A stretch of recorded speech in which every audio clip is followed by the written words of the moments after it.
Now I'd like to switch things up. This is a segment called Tackling Mental Health. It's time we talk about mental health. It's time we stop being fearful of that phrase. We live in a very troubling time in the world, and within our own local communities, we recognize the threat of mental health, and we have the stats, we have the history, and science to prove its capabilities. Within my own backyard of Colorado, in the small 7 years that I've lived here, I have witnessed multiple horrific mass shootings. I've met the war veterans who sacrificed their bodies and minds for their country, only to be not given sufficient mental health support for the disturbing and mind-numbing experiences that they faced on a daily basis for their bravery. Mental health is a phrase that means you are not 100%. People think that they can wait for the mind issues and concerns to bubble up to a certain amount before doing anything. That's as ludicrous as admitting that cancer is a terrible thing, knowing you have a small percentage within your body, and telling yourself, I can probably worry about this later and go to the gym or the mall for now. But through my own experiences of living in many different cultures and meeting some amazing people, I have learned one main thing. It doesn't matter how much money you have. It doesn't matter how many Instagram followers you have. All these small things mean nothing. All of you will face some adversity, something that knocks you off your throne or pedestal, no matter how strong or no matter how smart you are. How you react, how you manage your emotional and mental journey is what will make you or break you. Let's look at a couple people that have faced the mental health pandemic and have failed.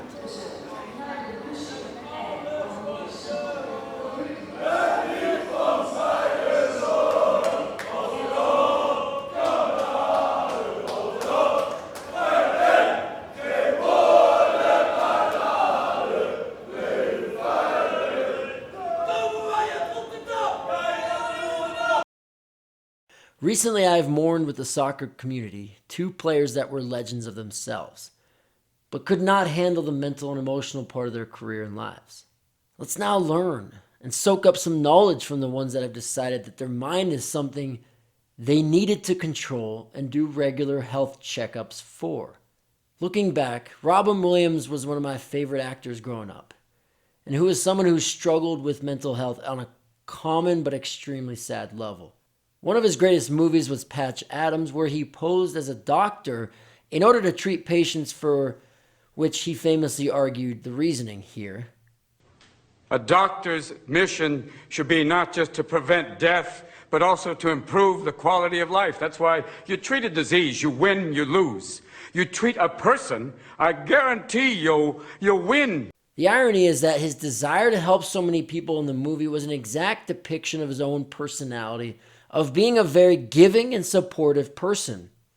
He just didn't have the knowledge or tools to be able to help himself, along with those around him, not giving the strength or courage to recognize and push for mental health to be taken care of rightfully. The other scene in the movie, which was my beautiful fiance reminded me of, was the amazing interaction Robin Williams shared with his roommate while they were locked up in a mental institution. The reason being the same reason for his eventual demise. The scene has both of them jumping up and down on their beds while fighting an imaginary war against various critters, enacting the whole scenario of being back in war zone, all in order to make his roommate feel better, comfortable, heard, or just given a platform to be able to be happy and be rewarded. They're gone. I think it's safe to go to the bathroom, Rudy. Come on. No, it's too risky. No, not when you have this. A bazooka. Yeah. Load. Ah! Let's do it!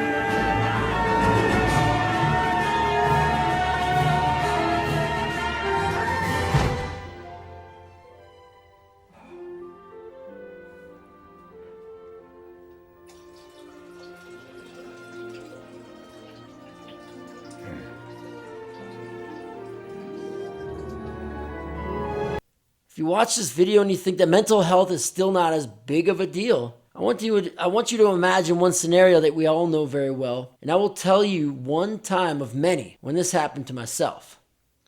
In 2005, I played for a team in Ottawa, Canada, and right smack dab in the middle of the team's first season ever. And while I was having a very strong season personally, a family member of mine is diagnosed with cancer and has to undergo multiple rounds of chemo. So imagine, I was attending training sessions in the morning and going to the hospital to sit by their bedside and watch their body deteriorate from this horrible disease in the afternoon. Do you think anyone in the team asked me how my mental health was? Or any teammate? No.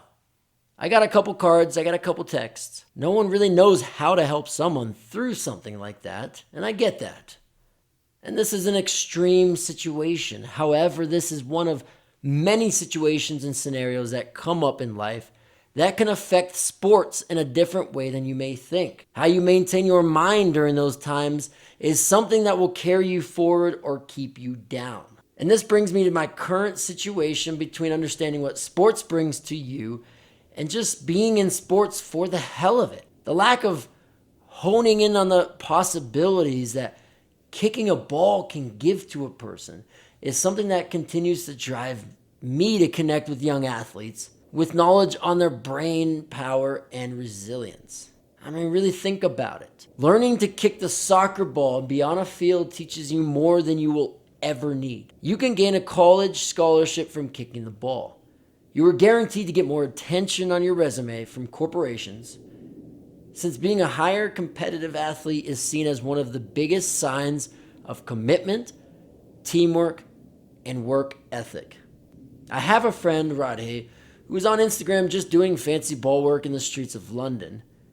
And not only did that lead to him getting lots of followers, it got him legitimate work with companies such as ProDirect Soccer. His feet will pay bills the same way most MLS players do. So there are a lot of ways that playing soccer itself can make you a better person. But you have to put the work in.